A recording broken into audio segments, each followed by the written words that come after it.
नमस्कार, आप देख रहे हैं राष्ट्र प्रथम। आपके साथ मैं हूं तुषार शर्मा। उत्तर प्रदेश के इस खास बुलेटिन में आपका स्वागत है। उन तमाम खबरों से आप कराएंगे मुखातिब, लेकिन उससे पहले सुर्खियां। मल्लिकार्जुन खड़गे के कांग्रेस अध्यक्ष बनने पर केशव प्रसाद मौर्य बोले, ना बने परिवार का बंधक। पीएफआई बैन पर भड़के सपा सांसद बर्फ, कहा पीएफआई पर पाबंदी तो आरएसएस पर क्यों नहीं, किया बड़ा दावा। यूपी सरकार का प्रयास फेल कर रहा शिक्षा विभाग, महोबा में बच्चों के लिए आई किताबों को कबाड़ी के भाव बेचा। मऊ में बाल मजदूरी के खिलाफ प्रशासन सख्त, रेस्टोरेंट होटलों पर छापेमारी कर 6 बच्चों को कराया मुक्त। बरेली में अवैध रूप से व्यापारी रखे थे करोड़ों रुपए के पटाखे, पुलिस ने किए जब्त। अब खबरें जानेंगे विस्तार से। आपको बता दें कि औरैया जिले में पहुंचे डिप्टी सीएम केशव प्रसाद मौर्य का जनपद में बीजेपी कार्यकर्ताओं ने फूल मालाओं से स्वागत किया, जहां सबसे पहले औरैया के बीजेपी जिला कार्यालय में पहुंचकर विधायक, सांसद और बीजेपी कार्यकर्ताओं के साथ मीटिंग की, जिसके बाद डिप्टी सीएम काकोर मुख्यालय में पहुंचे। इस दौरान उन्होंने दुर्घटनाग्रस्त हुए लोगों को 4 लाख का चेक दिया तो छात्रों को लैपटॉप दिए। वहीं गोद भराई को लेकर भी महिलाओं को फल और पौष्टिक आहार दिया, जबकि गरीबी रेखा में आने वाले लोगों को घरौनी दी और इस दौरान दिव्यांगों ने ट्राईसाइकिल दी। और बता दें इसके बाद जिले के सभी अधिकारियों के साथ बैठक की और जिले में विकास को लेकर चर्चाएं की। वहीं पत्रकारों से बातचीत करते हुए उन्होंने यूपी में हुए विकास कार्यों को लेकर बना दिया गया। और बता दें उनका ये बयान भी सामने आया है। वहीं उनसे सवाल कांग्रेस पार्टी के नए अध्यक्ष पर किया गया, तो कई वर्षों गांधी परिवार के बाहर का अध्यक्ष बना है और कैसे देखते हैं, तो इसीलिए तौर पर यह सवाल उनसे किया गया था। इस पर उन्होंने अपनी प्रतिक्रिया दी है। बता दें कि आज भी कांग्रेस का अध्यक्ष का चुनाव था और जिसमें नए अध्यक्ष मल्लिकार्जुन खड़गे को बनाया गया है। ये जानकारी सोशल मीडिया के माध्यम से पता चली थी और ये कांग्रेस पार्टी का आंतरिक मामला है और सोनिया गांधी जो चुनाव की प्रक्रिया कराई है, जो पार्टी के अध्यक्ष हैं वो अपने हिसाब से चलाएंगे, उस पर हम नजर रखेंगे और देखेंगे कि परिवारवाद से अगर बाहर निकलेंगे तो परिवार का बंधक बनकर नहीं रखेंगे, तब देखा जाएगा क्या होगा।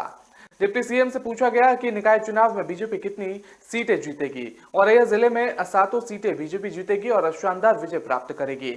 वहीं ओपी राजभर की सावधान यात्रा को लेकर मऊ में पत्रकारों के सवाल पर किया गया ये बयान था। उन्होंने मुख्यमंत्री बनने की इच्छा जाहिर की थी। इसके सवाल पर डिप्टी सीएम केशव प्रसाद मौर्य ने ज्यादा कुछ नहीं बताया और बता दें कि इसमें इशारों में हाथ हिलाते हुए वो चले गए।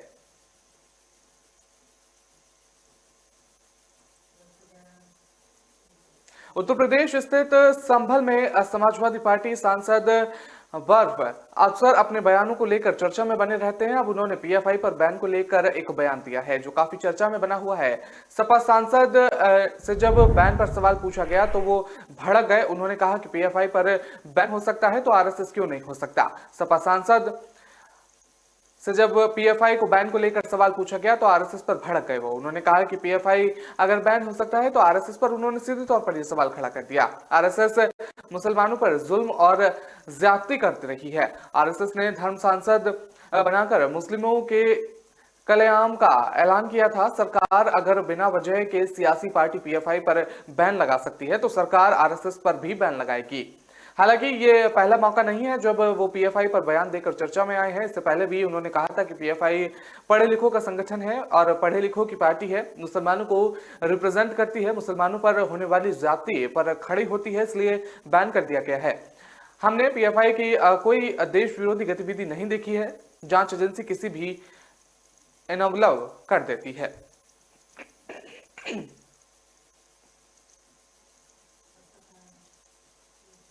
महोबा जिले के एक सरकारी प्राइमरी स्कूल के अध्यापकों ने छात्रों को पढ़ने के लिए भेजी गई सरकारी किताबों को रद्दी के भाव कबाड़ी के बेच दिया। बच्चों के भविष्य के साथ हुए खिलवाड़ से शिक्षा विभाग की कार्यशैली पर भी सवाल खड़े हो रहे हैं। कबाड़ी की दुकान पर सरकारी किताबों का वीडियो सोशल मीडिया पर खूब वायरल हो रहा है। प्राइमरी स्कूल की किताबों को कबाड़ में बेचने के सनसनीखेज मामले में सामने आने के बाद शिक्षा विभाग में हड़कंप मच गया है। जिला बेसिक शिक्षा अधिकारी ने दोषी अध्यापकों के खिलाफ जांच के बाद कड़ी कार्रवाई की बात कही। यूपी सरकार की मंशा शिक्षकों को बढ़ावा देने की जरूरत है, मगर विभाग के जिम्मेदार ही शिक्षा के साथ खिलवाड़ करने से बाज नहीं आ रहे। बता दें, जिन किताबों से बच्चे का भविष्य बनता है उन कबाड़ की दुकान पर बेच दिया गया और 5 बोरों में भरकर सरकारी प्राथमिक विद्यालय की किताबों को कबाड़ी को बेच दिया गया है। ये किताबें छात्रों को पढ़ने के लिए सरकारी स्कूल भेजी गई थी, लेकिन स्कूल के अध्यापकों को इन किताबों को रद्दी के भाव कबाड़ी को बेच दिया। कबाड़ की दुकान पर पड़ी किताबें खुद विभाग की लापरवाही को उजागर कर रही हैं।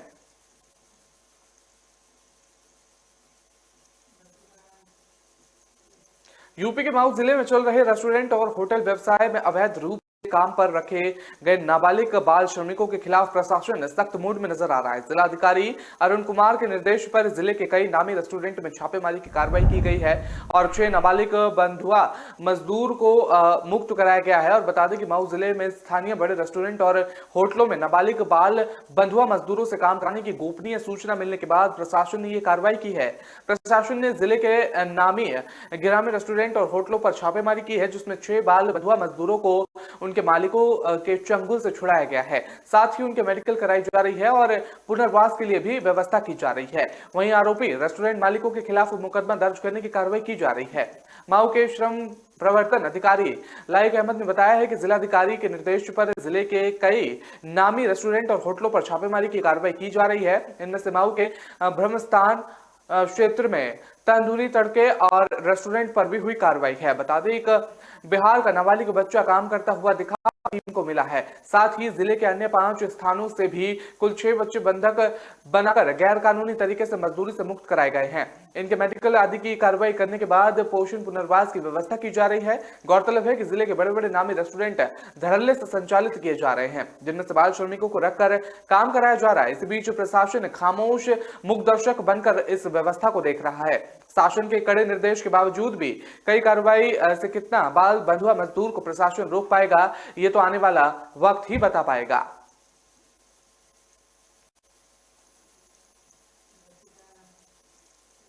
यूपी के बरेली में प्रशासन ने अवैध रूप से पटाखा भंडार की शिकायत मिलने के बाद विस्फोटक अधिनियम के तहत कार्रवाई की है। पुलिस और प्रशासन की एक टीम मजिस्ट्रेट की अगुवाई में मनी बाईपास स्थित पटाखा बाजार पहुंची और इसके बाद पुलिस ने शिकायत के आधार पर एक गोदाम को चेक किया। चेकिंग में पता चला कि सरकारी शर्तों का पटाखा व्यापारियों ने उल्लंघन किया और ऐसे में प्रशासन ने कार्रवाई करते हुए अवैध रूप से स्टोर के पटाखों को जब्त कर लिया है। और बता दें कि पुलिस ने हार्टमैन रोड स्थित 3 व्यापारियों के गोदाम को चेक करके करोड़ों रुपए के पटाखे को जब्त किया गया है। पुलिस के मुताबिक बरामद पटाखों की अनहोनी की बड़ी वजह बन सकती थी और पुलिस ने नियमों के तहत कार्रवाई की है। कार्रवाई के दौरान सिटी मजिस्ट्रेट राकेश कुमार गुप्ता के साथ सीओ 3 तेजवीर सिंह और इंस्पेक्टर दयाशंकर मौजूद रहे। सिटी मजिस्ट्रेट राकेश कुमार गुप्ता ने बताया कि बीते दिन पुलिस को सूचना मिली थी कि लाइसेंसधार पटाखा व्यापारियों ने तय मानकों से अधिक आतिशबाजी को अपने प्रतिष्ठान के साथ कहीं दूसरी जगह पर भी रखा है। लाइसेंस जारी करते समय नियमों के मुताबिक शर्तें हैं। इसके तहत व्यापारी अपने परिसर में ही पटाखा रख सकते हैं। इस बात का यहाँ उल्लंघन किया गया है। नियम तोड़ने पर विधि संगत कार्रवाई की गई है। फिलहाल 3 गोदामों पर कार्रवाई की हुई है। आपको बता दें, 24 अक्टूबर को दीपावली का त्योहार है, जिसे देखते हुए बड़ी संख्या में व्यापारियों ने पटाखे जमा कर रखे हैं और इस दौरान कई व्यापारी अवैध रूप से भी पटाखे को स्टॉक रखा हुआ है, जिसकी जानकारी होने पर पुलिस ने कार्रवाई शुरू कर दी है।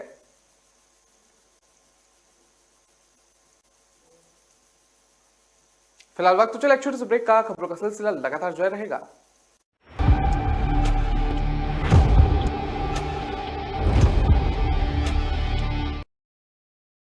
चंद्रू, कहाँ ले जा रहा मुझे? किराया पूछा? उबर ऑटो है मैम, किराया सही है। जो सोचे जो चाहे वो करके दिखा दे। किराए पर नोक झोंक छोड़ो, उबर ऑटो से बस सोचो और चल पड़ो। उबर, बस सोचो और चल पड़ो।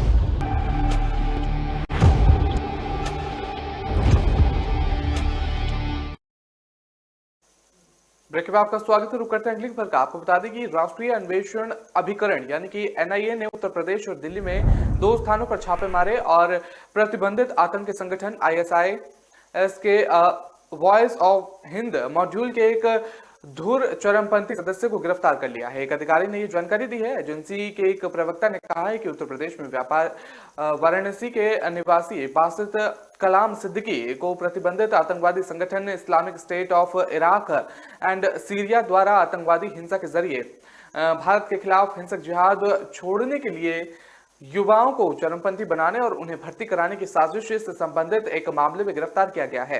एनआईए ने पिछले साल 29 जून को भारतीय दंड संहिता और गैर कानूनी गतिविधियां कानून की विभिन्न धाराओं के तहत स्वतः संज्ञान लेते हुए मामला दर्ज किया था। अधिकारी ने कहा था कि सिद्दीकी का आईएसआईएस आकाम के साथ करीबी संपर्क था और वो वॉइस ऑफ खुरासन पत्रिका के जरिए आईएसआई के लिए प्रचार सामग्री तैयार करने और प्रकाशन और प्रसार में शामिल था। उन्होंने कहा कि वो आईएसआईएस के वॉइस ऑफ हिंद मॉड्यूल का धुर चरमपंथी सदस्य था। एनआईए प्रवक्ता ने कहा कि अफगानिस्तान स्थित अपने आईएसआईएस आकाम के निर्देश पर वो विस्फोटक ब्लैक पाउडर बनाने की कोशिश कर रहा था और आईईडी विस्फोटक बनाने के लिए घातक रासायनिक पदार्थों के उपयोग के संबंध में जानकारी प्राप्त कर रहा था।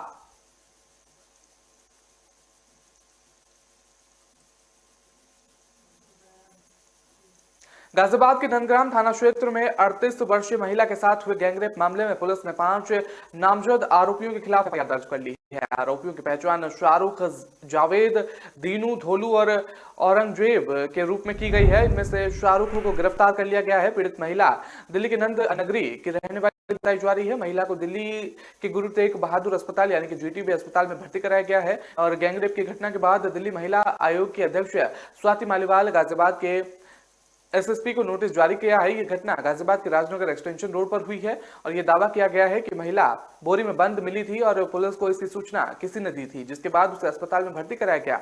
महिला ने अपने बयान में बताया है कि वो 16 अक्टूबर को भाई के जन्मदिन के लिए नंदग्राम गई थी और वहीं से महिला को किडनैप करके उसके साथ रेप किया गया। पुलिस मामले की जांच कर रही है। इस मामले में जीटीबी अस्पताल के प्रवक्ता डॉक्टर रजत जांबा ने बताया है कि महिला की हालत गंभीर नहीं है और उन्हें बाहरी चोट है, अंदरूनी चोट नहीं लगी है। महिला को मंगलवार को अस्पताल में लाया गया था। उधर पुलिस ने महिला के साथ रेप होने की पुष्टि की है, लेकिन उसके बारे में बंद मिलने के दावे से इनकार भी किया है।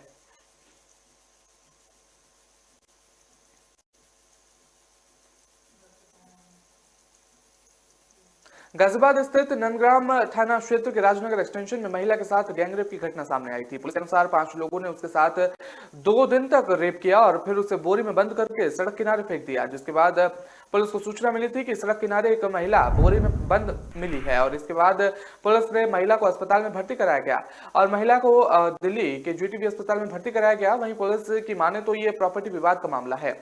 इस मामले में अब तक 4 आरोपी को गिरफ्तार कर लिया गया है, जबकि अन्य की तलाश लगातार जारी है। पुलिस का दावा है कि जल्द ही सभी आरोपियों को गिरफ्तार कर पूरे मामले का खुलासा कर दिया जाएगा।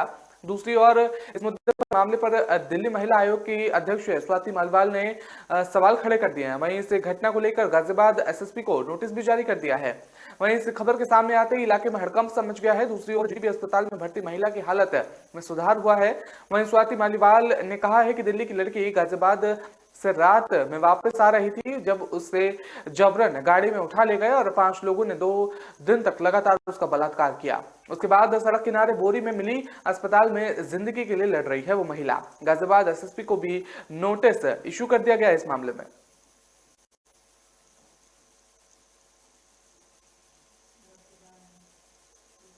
योगी सरकार ने सड़कों के गड्ढे मुक्ति के लिए अभियान चला रखा है और 15 नवंबर तक सभी सड़कों को गड्ढे मुक्त कराने के निर्देश दिए गए हैं। ऐसे में जो सड़कें रिपेयर की जा रही हैं उनकी गुणवत्ता कैसी है, इसे जांचने के लिए आज खुद पीडब्ल्यूडी मंत्री और लखनऊ मंत्रिमंडल के प्रभारी जीतन प्रसाद सड़क पर उतरे और मंत्री ने लखनऊ के व्यस्त चौराहों पर पहुंचकर सड़क की गुणवत्ता की जांच की। इस दौरान काम में कमी मिलने पर उन्होंने सभी अधिकारियों को मौके पर बुला लिया और जमकर लताड़ भी लगाई। पीडब्ल्यू मंत्री जीतन प्रसाद लखनऊ के व्यस्त चौराहों पर पहुंचे, जहां उन्होंने सड़कों पर गड्ढे भरने का काम देखा, लेकिन जब उन्होंने मरम्मत के काम में कमी दिखाई दी तो उन्होंने मौके पर ही सभी अधिकारियों को तलब कर दिया और उन्हें फटकार भी लगाई। इसके बाद उन्होंने अपने सामने ही सड़क में छेद करवाकर 2 टुकड़े निकलवाए और जिन्हें जांच के लिए लैब भेजा गया है। जीतन प्रसाद को एक जगह मानक के अनुसार सड़क का निर्माण नहीं मिला, जिसे लेकर उन्होंने इंजीनियरों को भी फटकारा और जीतन प्रसाद इस दौरान बातचीत करते हुए जांच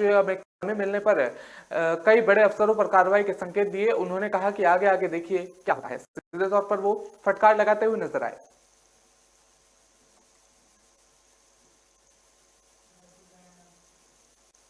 वाराणसी के काशी हिंदू विश्वविद्यालय में बैचलर ऑफ वैकेशन के सेमेस्टर 2 के प्रश्न पत्र में बीफ पर सवाल पूछे जाने के बाद छात्र भड़क गए। बता दें, छात्रों ने काशी हिंदू विश्वविद्यालय के कुलपति और कुल सचिव को पत्र लिखकर जिम्मेदार शिक्षक, कोर्स और कोऑर्डिनेटर और संबंधित अधिकारियों को तत्काल बर्खास्त करने की मांग की है। छात्रों का कहना है कि इस तरह के सवाल पूछना विश्वविद्यालय के संस्थापक पंडित मदन मोहन मालवीय के सपनों के खिलाफ है। उनका कहना है कि महामना हमेशा गोवंश के संरक्षण के लिए काम करते रहे हैं और छात्रों का कहना है कि विश्वविद्यालय के संस्थापक महामना मदन मोहन मालवीय हमेशा गौ हत्या के खिलाफ रहे हैं। छात्रों का कहना है कि मालवीय जी गोवंश संरक्षण के लिए आजीवन काम करते रहे हैं। हिंदू विश्वविद्यालय में गौवंश की पढ़ाई करने और बीफ पर सवाल पूछे जाने का अनुचित है। छात्रों ने विश्वविद्यालय प्रशासन से जिम्मेदार अधिकारियों पर तत्काल कार्रवाई करने की मांग की है। दरअसल बैचलर ऑफ वोकेशनल कोर्स में बीफ के वर्गीकरण को लेकर सवाल पूछा गया था। इसी सवाल पर छात्र भड़क गए और आक्रोशित छात्र दोपहर केंद्रीय कार्यालय में कुलपति से मिलने पहुंचे और इन छात्रों ने कुलपति की अनुपस्थिति में कुल सचिव से मिलकर ज्ञापन सौंपा। छात्रों ने बताया कि विभाग के दूसरे के प्रश्न पत्र में प्रश्न का बीफ किया गया है और इसे वर्गीकरण करने और बनाने की विधि पर सवाल पूछा गया है। उनका कहना था कि विश्वविद्यालय के संस्थापक महामना पंडित मदन मोहन मालवीय सदैव गो हत्या के खिलाफ रहे हैं। उन्होंने गोवंश के संरक्षण के कार्य किए हैं और इसके बाद भी इस तरह का सवाल पूछा जाना महामना के सपनों को साकार करने की जगह अन्याय है।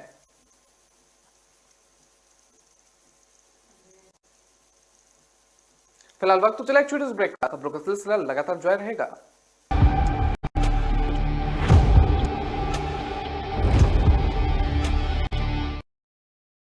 हर चीज का भाव बढ़ गया है। दूध 5 रुपए से, सेब 30 रुपए से, पेट्रोल का भाव तो बीपी बढ़ा देता है। इस टॉमी का भी भाव बहुत बढ़ गया है। चिल माचा, शुक्र है रैपिडो ऑटो के भाव तो नहीं बढ़े। ऑटोज में सबसे किफायती और आपके घर तक भी best price assured. Forget meter, enjoy every kilometre.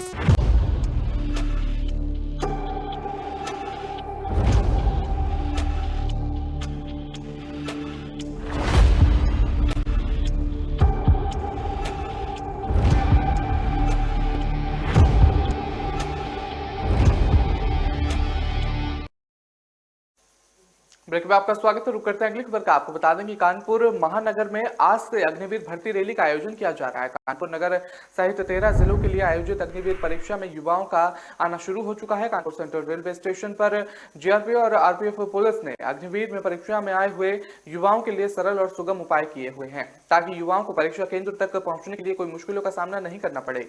दूसरे जिलों से आए युवाओं के लिए परीक्षा केंद्र तक पहुंचने के साधन और स्टेशन परिसर में रुकने की व्यवस्था की गई है। प्लेटफॉर्म नंबर 1 से लेकर 10 तक पुलिस प्रशासन को मुस्तैद किया गया है। जिला प्रशासन ने इसके लिए अपनी तरह से पूरी तैयारियां की हैं और इस संबंध में 3 बैठकें भी की गई हैं।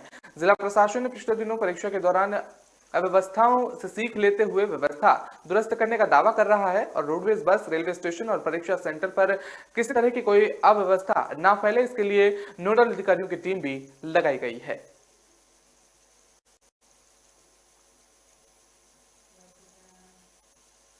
कानपुर विकास प्राधिकरण अपनी फ्लैटों की कमियां दूर कर बेचने के लिए बेहद संजीदा दिख रहा है और इसलिए अब तक तय किया गया है कि अब इसके लिए सलाहकार की मदद ली जाएगी। इसके लिए प्रीपेड मीटिंग हो चुकी है और टेंडर प्रक्रिया भी शुरू की गई है और ऐसा करने वाला कानपुर विकास प्राधिकरण प्रदेश का पहला विकास प्राधिकरण होगा। बता दें कि केडीए हाइट समेत विभिन्न आवासीय योजनाओं में कानपुर विकास प्राधिकरण के 5000 से ज्यादा फ्लैट पिछले 5 सालों से खाली हैं और इन्हें खरीदार नहीं मिल रहे हैं। केडीए की जिन योजनाओं में फ्लैट खाली हैं वो इस प्रकार हैं कि कानपुर विकास प्राधिकरण ने कई बार पहले आओ पहले पाओ की योजना के तहत इन्हें बेचने के लिए मेला तक लगा दिया, लेकिन कानपुर विकास प्राधिकरण द्वारा आयोजित मेले में भी गिने चुने फ्लैट बिक पाए। सिर्फ 810 फ्लैट वाली सिग्नेचर सिटी योजना में 90 से ज्यादा फ्लैट बिक चुके हैं। अन्य के लिए विकास प्राधिकरण को खरीदार ही नहीं मिल रहे हैं। ईडब्ल्यूएस और एलआईजी के सबसे ज्यादा फ्लैट खाली हैं और बता दें योजना में फ्लैट की कीमत 11,65,000 रखी गई है। केडीए ने सिग्नेचर ग्रीन के दाम 5 लाख तक बढ़ा दिए हैं और इन योजनाओं में 3 बीएचके फ्लैट और 2 बीएचके फ्लैट हैं। अन्य योजनाओं में दर पर ही फ्लैट बेचे जा रहे हैं, फिर भी ग्राहक नहीं मिल रहे हैं। केडीए के अपर सचिव गुणाकेश शर्मा की माने तो सलाहकार योजना की कमियां दूर करने के उपाय भी बताएगा और दरअसल प्राधिकरण के ज्यादातर अपार्टमेंट शहर के बाहरी क्षेत्रों में बने हुए हैं, जिसके चलते आवागमन की सुरक्षा नहीं है। वहीं साफ सफाई भी सुव्यवस्थित नहीं है और आसपास अच्छे स्कूल भी नहीं है। इसलिए केडीए के इन योजनाओं में करीब 1200 करोड़ रुपए ब्लॉक पड़ा हुआ है और जब प्राधिकरण गंभीरता पूर्वक निकालने के मूड में इसे है।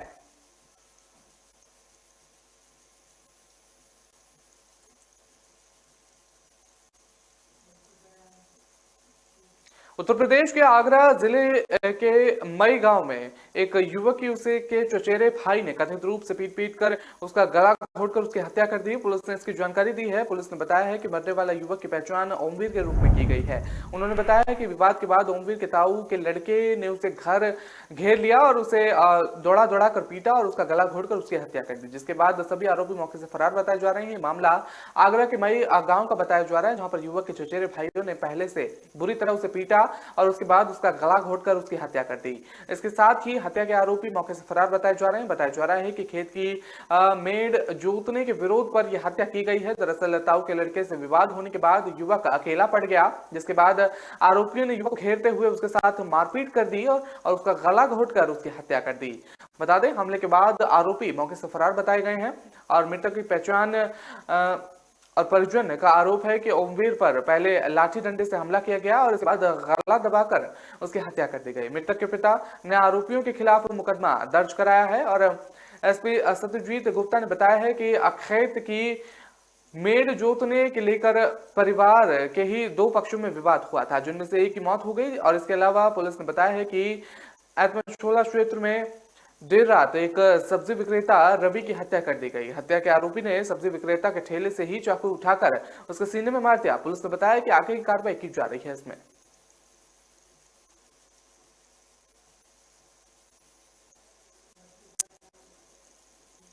ताजनगरी आगरा में एक जापानी नागरिक से 23 लाख रुपए की कथित ठगी करने के आरोप में पुलिस ने एक 45 वर्षीय शख्स को गिरफ्तार किया है। पुलिस ने इस शख्स की गिरफ्तारी और पूरी घटना को लेकर जानकारी दी है। आरोपी का नाम लबका अली हुसैन बताया जा रहा है। इसके खिलाफ साल जनवरी में आगरा टूरिस्ट थाने में आईपीसी की धारा 420 के तहत मामला दर्ज किया गया था। आगरा टूरिस्ट थाने के एसएचओ जयसिंह परिहार ने कहा कि आरोपी को उस समय रंगे हाथों पकड़ा गया जब वो ताजमहल के पास कुछ अन्य पर्यटकों को धोखा दे रहा था।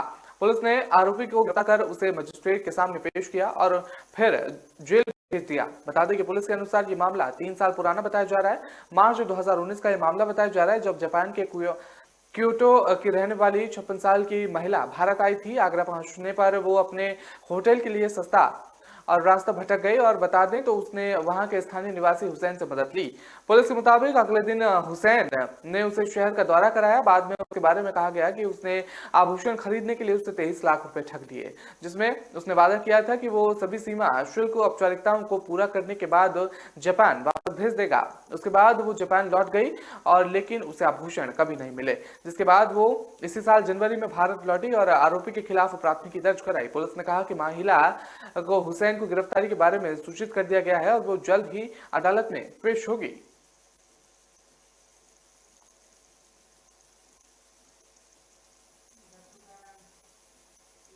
यूपी में मौसम साफ रहने के साथ साथ दिन में धूप भी निकल रही है और इसी बीच रात में सर्दी बढ़ने का सिलसिला शुरू हो गया है। यूपी के लगभग सभी शहरों में मौसम शुष्क बना रहा है और प्रदेश के लखनऊ में भी आसमान साफ रहा। वहीं मौसम केंद्र लखनऊ के मुताबिक अधिकतम तापमान तक 31.7 डिग्री जबकि न्यूनतम तापमान 2 ज्यादा 20.2 डिग्री सेल्सियस रिकॉर्ड हुआ। मौसम विभाग के अनुसार गुरुवार को भी मौसम साफ रहेगा। मौसम विभाग के पूर्वानुमान के मुताबिक यूपी में 25 अक्टूबर तक मौसम शुष्क रहेगा और तापमान में भी कोई खास परिवर्तन नहीं होगा। यूपी में मानसून की विदाई के पहले हुए जोरदार बारिश से सर्दी पहले ही शुरू हो गई थी और ऐसे में इस साल प्रदेश के कड़ाके की सर्दी पड़ने के साथ साथ दिसंबर में तापमान में माइनस में पहुंच जाने का अनुमान जताया जा रहा है। गौरतलब है कि इस साल अक्टूबर के दूसरे सप्ताह से राज्य के कई शहरों में न्यूनतम पारा 25 डिग्री सेल्सियस से नीचे पहुंच गया है, जो आमतौर पर 20 या 25 अक्टूबर के बाद होता है। दूसरी तरफ यूपी के ज्यादातर शहरों में वायु प्रदूषण भी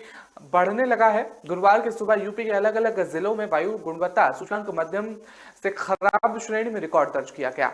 लखनऊ में गुरुवार को अधिकतम तापमान 32 और न्यूनतम तापमान 20 डिग्री सेल्सियस रहने का अनुमान जताया जा रहा था। मौसम साफ रहेगा। वायु गुणवत्ता सूचकांक मध्यम श्रेणी में 152 दर्ज किया गया है।